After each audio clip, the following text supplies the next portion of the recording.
I've come to ruffle feathers, and I don't give two shits how you feel about it, because I'm only gonna give you the truth, and it's uncomfortable.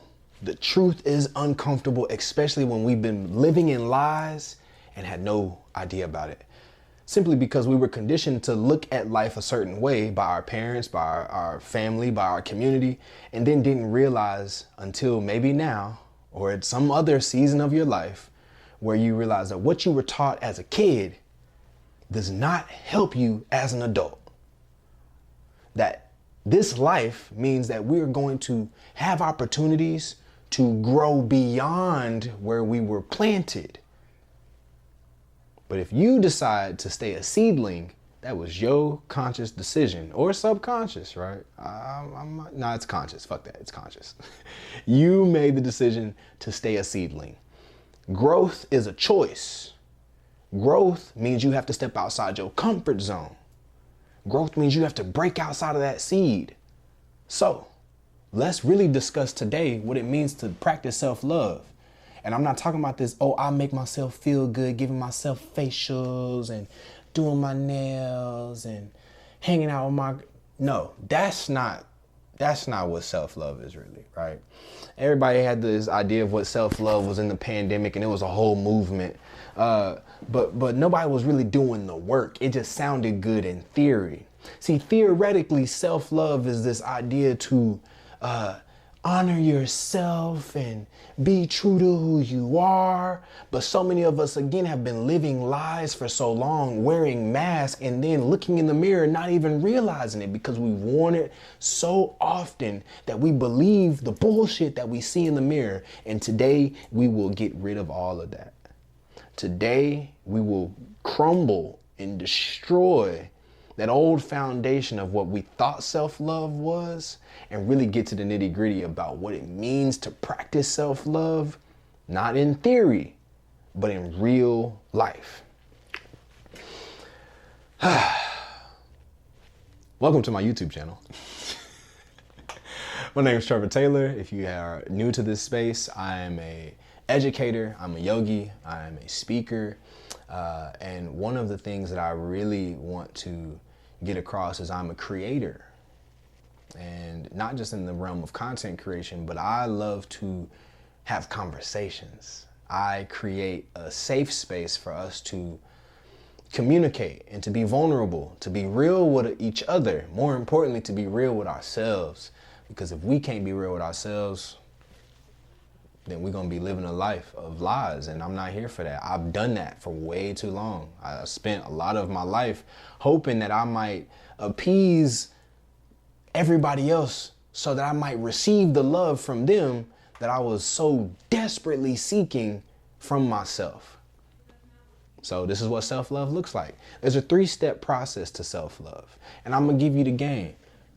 Self-awareness, self-acceptance, self-accountability. So if that's all you get from this video, that is fine by me.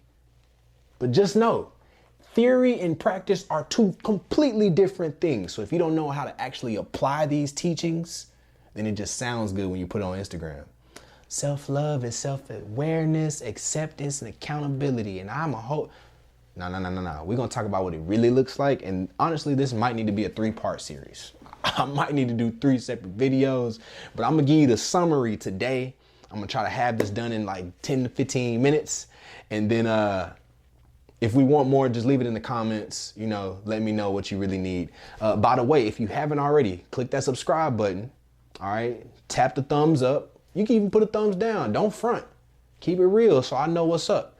All right, I'm not here to front with you. I don't want you to front with me. Now that we've covered the whole, content creator, you gotta subscribe to my page, all that fun stuff, right? Let's get down to it. Phase 1, self-awareness. Do you know who you are? You're not your name. You're not your ethnicity. You're not your nationality. You're not your position at work. You're not your bank statement. And you're not your current situation, whatever it may be. So, going through this process of what I have adopted from the yogic philosophy, which is svadhyaya, self-study, going through the process of self-study allows you to peel off the layers of who you thought you were, one at a time. so that by the end of that process, which might not happen in one meditation session, right? This might be a lifelong journey of you unpeeling the layers of who you thought you were. You will learn to love yourself for who you are by first understanding who you are. Who am I? Have you ever taken time to just write down who am I and then look at that and to say I am, and then the rest of the page is blank and it's so infinite. So that's a good place to start. You are infinite. You are a soul that is wrapped up in a beautiful mind and body with beautiful skin, right? A skeletal system, respiratory system, a circulatory system, a nervous system, a digestive system. You have these systems that have helped you be in this physical body. But you are not this body, and you're not this mind. Now, because we thought that we were for so long, now we see, okay, this is phase one of self-awareness. Am I aware of who I am? Well, I used to believe that I was this thing, and because I was this thing, I used to do these other things, and led me to being this identity. I'll make it real for us. I'm gonna just give a vulnerable example because I feel like experiential wisdom is what I use best. It's what makes me an effective teacher. In the past, growing up in my environment, it was very common to see a lot of cars that had, I'm from Texas. All right. So we had swingers, we had the elbows, boys chopping blades, we had candy paint, drop top, big bass in the back, the whole thing. All of it was to stunt, to flex. You got to put your J's on. You got to have your starch down, creased up jeans. You got to have your polo. Everything's got to be nice, right? Because if I don't look good, then I'm not good. And then my people around me going to think that I'm not good. I was taught to wrap my identity around what other people thought about me. This is just the culture. Specifically when it came to finances, the idea of being hood rich is a big thing, meaning I don't need to let you know what's in my bank account. I just got to show you that I got it. And if I got the clothes, if I got the logo, then I got the status. And if I got the status, then I've got the confidence rather than going in the back, because then the confidence is based in the things that you have. And when you don't have those things, you don't have that confidence. So we see how that downward spiral starts to happen. So I'm at this point in my life where I'm understanding that financial literacy is not something common in my community, nor in my family. So I too was financially illiterate, financially ignorant. I did not know these things. I lacked knowledge. That is an objective statement. That is not a judgmental statement. I am stating facts. It is what it is. I do not have the knowledge about finances in order to be financially stable. Phase one, self-love, is self-awareness. I'm aware of myself. Self-acceptance. This is where it gets tough. This is phase two. Self-acceptance. Can I accept the fact that this is my current situation? Current, not permanent, just my current situation. I don't know these things. But when we don't know something, shame, guilt, fear, anxiety, some of the common emotions that come about because there is this concern of what will people think about me. I also am accepting the fact that I am considerate about what other people think about me more than I am about what I think about myself. Self-awareness, self-acceptance. Now, accepting the fact that I may not be in the financial position that I hope to be in, and I can provide myself an ounce of grace and compassion and patience as I'm becoming the version of me that I hope to be. This allows one to practice self-love, not just from a theoretical standpoint, but like showing up for yourself and holding space for yourself, saying that, look, yes, these old patterns, these old habits, these old ways of living, they're not really helpful anymore. I have no shame about them because they help me get to where I am, but it's not going to help me get to where I want to be. So now what do I do? Well, the beautiful thing is you actually have something that you can do. Let's go into step 3 of self-love, self-accountability. Self-accountability is to say, because I know that I am not in the position that I hope to be financially, I can do something. I can read more books. I can listen to some podcasts. I can seek advice from someone who's in a position that I hope to be in. I can do my absolute best with what I have in order to get to a position that I hope to be in. It's a beautiful thing. It's empowering when you realize like, whoa, I can do better. If I know better, that's that old saying, right? If I know better, I can do better. Awareness means I have to know that I can be better. Acceptance means that I have to accept that better is optional, that I'm not my best right now. I don't have it all figured out. I don't know what I'm doing. I'm lost. I'm in shambles. I need help. Accept that. Cool. Now that you've accepted it, we go into self-accountability. What can you do to get out of your own way and to instead support yourself and show up for yourself? Because you know what you need better than anybody else does. You've been putting on a mask for so long that you fooled the world, and at some point you probably fooled yourself to where you look in the mirror and you don't even recognize who you are. I was in a dark season like that in a relationship where I was so depressed and had so much anxiety that I looked in the mirror and it was unfamiliar. I said, I don't know who this man is. But he's been around for so long that I don't know who I am, to be honest. I just know I've been acting like this dude for so long, hoping that everybody else will accept me when I wasn't accepting myself. Hold yourself accountable to being a better version of yourself. Hold yourself accountable to being your highest self. That means you have to be willing to receive support, to accept the fact that you don't know, and to be aware of the things that you may be lacking. So in the case of, we're going to continue with this example, this personal example, right? In my financial literacy, thankfully, I've been able to say, you know what? I don't want to stay in this position. I don't want to keep repeating the same pattern that my family's been in, and my mom, my dad, my community. I'm not here to keep up this hood rich facade. I really see myself as a $20 million man. What is it going to take in order for me to get there? I got to read these books. I got to listen to podcasts. I have to seek resources, seek community experts who can help me understand the things that I don't understand.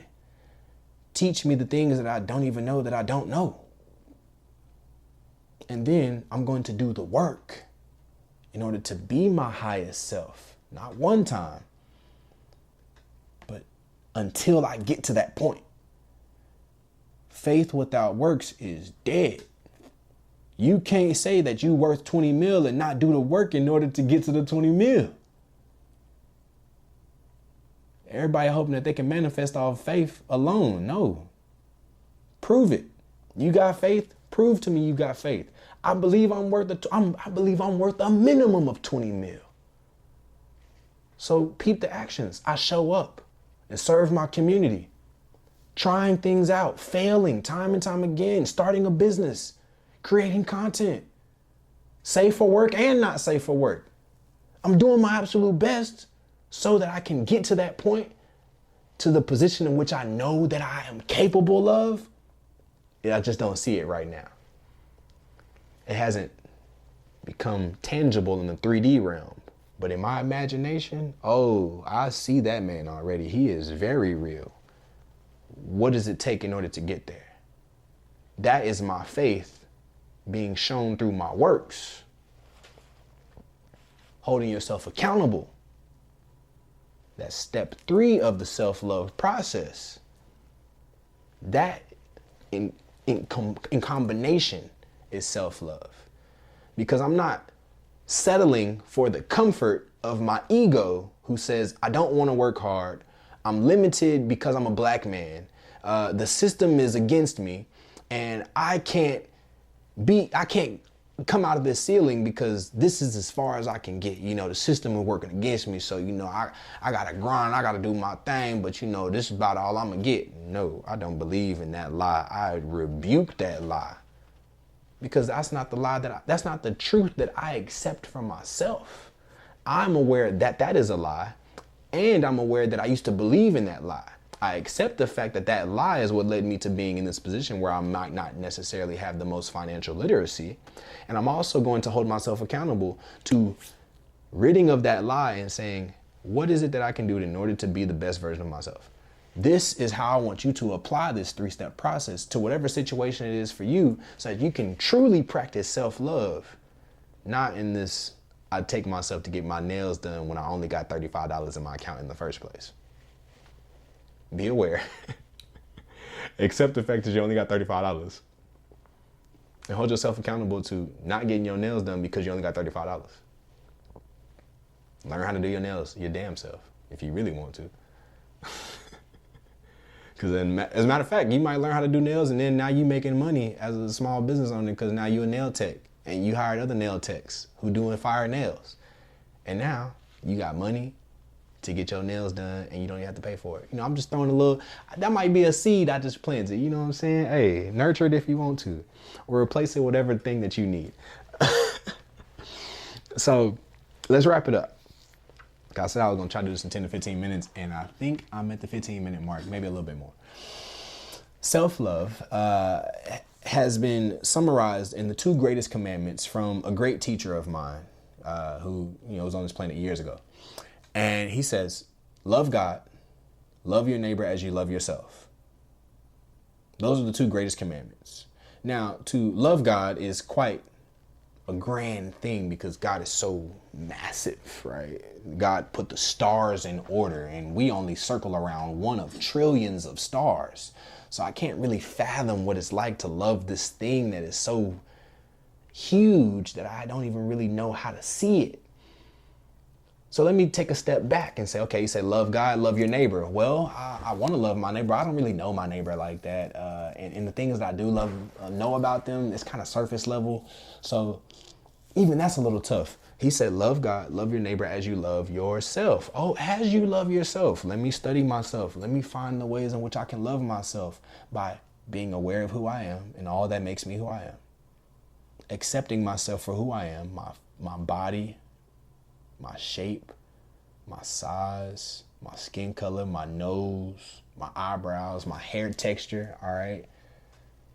And even my old habits and behaviors, because they helped me get to where I am today.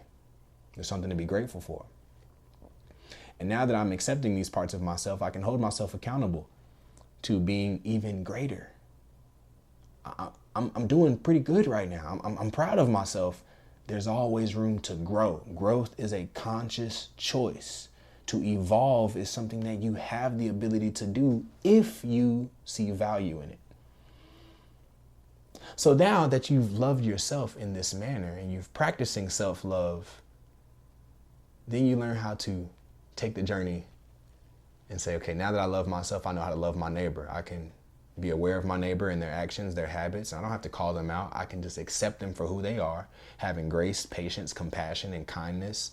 And then I can talk with them and find a way to hold them accountable to being a better version of themselves.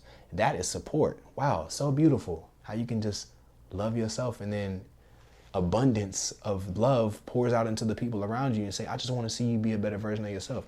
I just want to see you grow. So I just want to put some water on you. I don't want to drown you.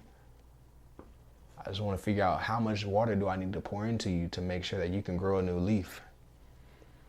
And as I learn to love myself and I learn to love my neighbor and all the living beings around me, plants, animals, my worst enemy, my colleagues, my boss, all of my peers, I learned to love the source of where we all came from. Because I also realized that the source of life has loved me in the same manner and even greater. So the great commandment to love God and love your neighbor as you love yourself means that we have to start with self-love. Self-love is not easy. It's not always pretty. And it's definitely not supposed to be done alone. You learn to love yourself oftentimes based on the way people have loved you. But if you learn to lick love off of a knife because it wasn't served to you on a silver spoon, then you have a misconstrued understanding of what love is. Love is not conditional, it is unconditional. We get that love from above. Hopefully the people around us reflect that love to us. But then when we realize that that wasn't the pure reflection, we then take time to learn to love ourselves so that we can then learn to love the people who loved us and still love us as a way to reflect that love back to the source of love in the first place. As always, it's such a pleasure to be able to share this message with you.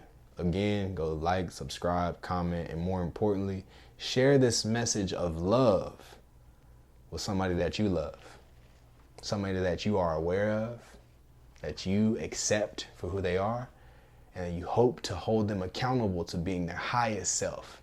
This is not an easy message to receive, but it is a message of love, and it is the truth that helps us not stay in this place of settling for crumbs when we truly deserve the riches of life, heaven on earth.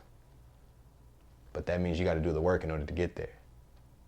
If you have faith and believe that, let your faith show it. Let your works show it.